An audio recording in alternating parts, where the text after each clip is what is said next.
Hello तो Mauryan empire के आखिरी वीडियो में आपका स्वागत है। हम लोग पढ़ रहे थे, कंप्लीट कर रहे थे ancient history for government exam. और हम लोगों ने अभी तक आधा अपना चैप्टर निपटा लिया था, जो कि था किसके ऊपर, मौर्य एम्पायर के ऊपर।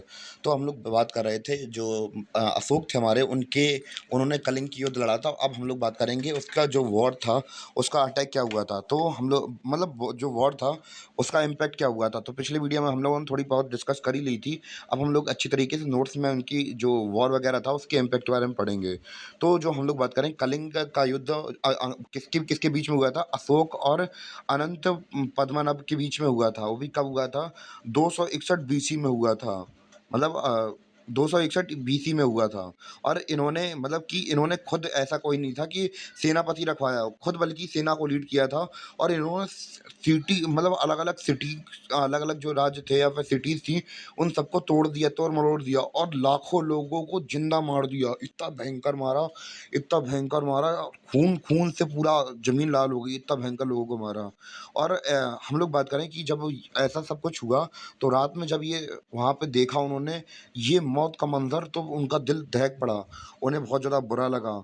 और इसके बारे में उन्होंने किसमें बताया है, अशोक का जो तीसरा मेजर रॉक एडिक्ट है, जिसमें इन्होंने कलिंग के युद्ध के ऊपर, मतलब कलिंग के ऊपर विजय की थी, उसमें लिखा हुआ है इन्होंने अपना कि उन्होंने कैसे कैसे विजय की थी। तो जैसे ही मैंने आपको अभी हाल बताया कि हृदय से मतलब इतना भयंकर खून देखकर इनका दिल दहक पड़ा। और इन्होंने डिसाइड किया कि ये हमेशा के लिए अब क्या अहिंसा छोड़ देंगे, और हमेशा के लिए क्या हुआ होगा, ये इन्होंने बौद्धिज्म अपना लिया। जब ये बौद्धिज्म को अपना लिया, तो इन्होंने जो थे हमारे कौन, उप क्या नाम था इनका, उपगुप्त, उपगुप्त के अंडर में इन्होंने बौद्धिज्म को अपना लिया। और इन्होंने एक बुद्धिस्ट काउंसिल कंडक्ट करवाई, कब, 260 में। और जिसकी चेयरमैन कौन थे, जिसके चेयरमैन थे मुग्गाली पुत्ता तिस्सा। तो हम लोगों ने जब बौद्धिज्म को अंदर पढ़ रहे थे, तो हम लोगों ने उनकी जो मेन, हम लोग बात करें यही काउंसिल्स वगैरह पढ़ी थी, तो उसके अंदर हम लोगों ने इनके इनको हम लोगों ने अच्छी तरह से पढ़ लिया था। अब हम लोग बात करेंगे इनके बारे में, यानी कि इन्हें अब क्या कहा जाने लगा, जब इन्होंने इतना अच्छा काम कर दिया कि काउंसिल्स वगैरह करा दी, तो इन्हें किस नाम से जाना जाने लगा। पहले लोग इन्हें चंड अशोक के नाम से जानते थे, अब लोग इन्हें धर्म अशोक के नाम से जाने लगते हैं। मतलब धर्म अशोक के नाम से जाने लगे हैं। यानी कि आदमी का जीवन एक ही जीवन में आदमी ने कहाँ से कहाँ तक परिवर्तन कर लिया अपने अंदर। यानी कि अब इनका नाम चंड अशोक से धर्म अशोक पड़ गया। और अब ये हम लोग बात करें, पर ये चाहे जितना अच्छा इन्होंने काम कर लिया, पर ये कभी भी एक्सट्रीम पैसिफिस्ट नहीं थे। यानी कि पैसिफिस्ट का मतलब ये होता है कि हमेशा के लिए, मतलब ये अत्यंत शांतिदारी नहीं थे, क्योंकि इन्होंने जो कलिंग था वो अपने अंदर ही, मतलब अपने राज्य के अंदर ही कर लिया। अगर ये अच्छी तरीके से मतलब शांति अपना लेते, तो अपने जो कलिंग के राजा थे उन्हें वापस कर देते, एम्पायर वापस कर देते। पर ये इन्होंने पूरी तरह से शांति नहीं अपनाई थी। और फिर हम लोग बात करेंगे अशोक के धम्म की, यानी कि अशोक की टीचिंग, अशोक ने क्या क्या अपनी लाइफ में सीखा, इन्होंने अपने धम्म में, अपने स्क्रिप्शंस में लिखवाया है, उसके बारे में बात करेंगे हम लोग। इन्होंने आइडिया दिया किसका, पैटर्नल किंगशिप का, यानी कि एक राजा एक पिता के समान है अपनी प्रजा के लिए। तो उसका कर्तव्य, यानी कि उसकी ड्यूटी है कि वो अपने प्रजा की सारी जरूरतों को, सारी कल्याण के बारे में सोचे। तो ये उसकी क्या है, ड्यूटी है। हम लोग बात करेंगे अशोक के धम्म के आइडिया के बारे में, कौन कौन से अशोक के धम्म थे। सबसे पहला था, हमेशा अपने गुरुओं की और शिक्षकों की इज्जत करें, सम्मान करें उनका। तो आप लोग हमेशा अपने टीचर्स का सम्मान करें और अपने पेरेंट्स का सम्मान करें। दूसरा ये था कि find solve follow non violence and truth, यानी कि सत्य का साथ दो और नॉन वायलेंस का साथ दो। और तीसरा क्या था, अवॉइड एनिमल स्लगेज सॉरी स्लगट वो स्लथर एंड सेक्रीफाइसेस, यानी कि पशुओं की बलि मत दो। और हमेशा अपने नौकरों के साथ, अपने कैदियों के साथ और अपने जानवरों के साथ इंसानी व्यवहार करो। ऐसा नहीं करो कि उन्हें बिल्कुल मार दो, काट दो, कोड़े से मार रहे हो तुम। और पहले के समय पे तो इवन कि आप लोगों को पता हो कि मेडवल टाइम तक हमारे इंडिया के गुलाम वगैरह भी चलते थे, तो उन लोगों को बहुत गंदी तरीके से मारा जाता था। और इन्होंने क्या कहा कि टॉलरेंस दिखाओ, यानी कि जितने भी धर्म है सबको, ऐसा नहीं है कि उन्हें भगाओ या मारो, तो सबके तरफ टॉलरेंस दिखाओ। और हमेशा जब भी किसी देश को जीतो, तो मतलब देश को जीतो तो युद्ध की वजह से मत जीतो, अपने धम्म की वजह से जीतो, यानी कि अपनी टीचिंग की वजह से जीतो। तो ये कुछ उनकी अशोक के धम्म थे। और इसको अशोक को धम्म को अब बना लिया धम्म। अब ये क्या करेंगे, अपने धम्म को प्रमोट करेंगे। और प्रमोट करने के लिए इन्होंने धम्म महामात्य बनाए, यानी कि धर्मों के लिए ऐसे मिनिस्टर्स बनाए, जो कि अलग अलग, मतलब ऐसे मिनिस्टर्स बनाए जो कि अलग अलग कंट्रीज में जाके इनके जो धम्म इन्होंने लिखे उसको प्रमोट करेंगे। और इन्होंने मिशनरीज वगैरह भेजे, कहाँ कहाँ भेजे, चोला मित्रास के पास भेजे, पांड्यास के पास भेजे, सिलोन में भेजे, सीरिया में भेजे, इजिप्ट में भेजे, मैसेडोनिया में भेजे, इपरिस में भेजे। अब हम लोग इनको मैप में देख ले रहे हैं कि ये इलाके मैप में कहाँ पे हैं।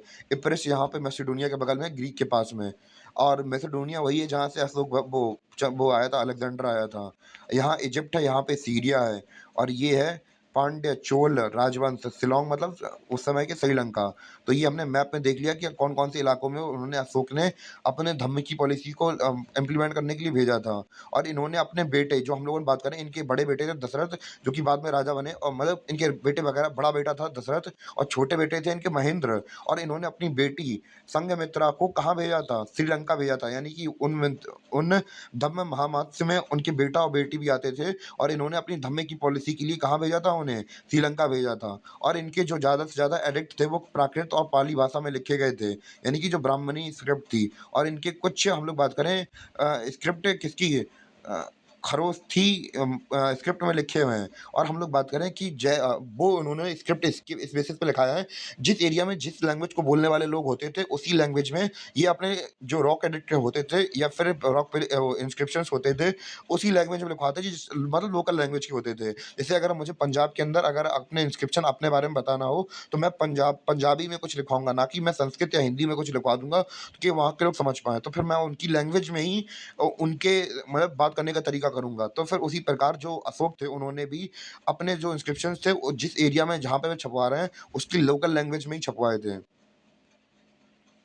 अब हम लोग बात करेंगे अब इनके एम्पायर के बारे में। तो इन्होंने अपने एम्पायर को, हम लोग कल ही बात किया था, अपने एम्पायर को इन्होंने बड़े-बड़े प्रोविंस में डिवाइड कर दिया था। जैसे कि तक्षशिला यहाँ पे अफ़गानिस्तान के पास में, उज्जैन, स्वर्णगिरी और पाटलिपुत्र। इन्होंने सॉरी तो ये अपने अलग-अलग जगह पे इन्होंने अपना जो साम्राज्य था वो डिवाइड कर दिया था, और वहाँ पे गवर्नर्स वगैरह रख दिए थे, जो कि हर किंगडम को सँभाल रहे थे।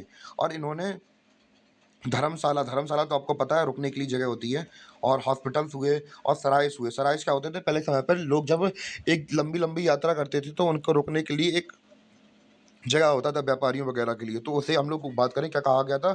सराइस कहा गया था। और जब इनका 10वाँ साल चला था राज का, तो ये कहाँ गए थे? गया गए थे, विज़िट मतलब द गया घूमने गए थे। और जब अपने ये 20 साल हो गए इन्हें राज करते-करते, तब ये अपने गुरु की नगरी मतलब अपने जो गौतम बुद्ध थे उनकी जहाँ पे उनका जन्म हुआ था, लुम्बिनी में, तो वहाँ गए थे, और उन्होंने लुम्बिनी को टैक्स फ्री कर दिया था। यानी कि आप मेरे गुरु के जन्म स्थान पर पैदा हुए हैं, तो आपको कर देने की ज़रूरत ही नहीं है। और वहाँ पे इन्होंने सॉरी कौन-सा? रुम्मेदाई पिलर की स्थापना करवाई वहाँ पे। और हम लोगों ने अपना जो मौर्य एम्पायर था वो आज कंप्लीट कर लिया, और हमारा जो एंशिएंट हिस्ट्री का एक पार्ट था बहुत बड़ा, वो हम लोगों ने आज कंप्लीट कर लिया। उम्मीद है कि आपको लेक्चर समझ में आया हो। मिलते हैं अपने किसी अगले वीडियो में, तब तक के लिए धन्यवाद।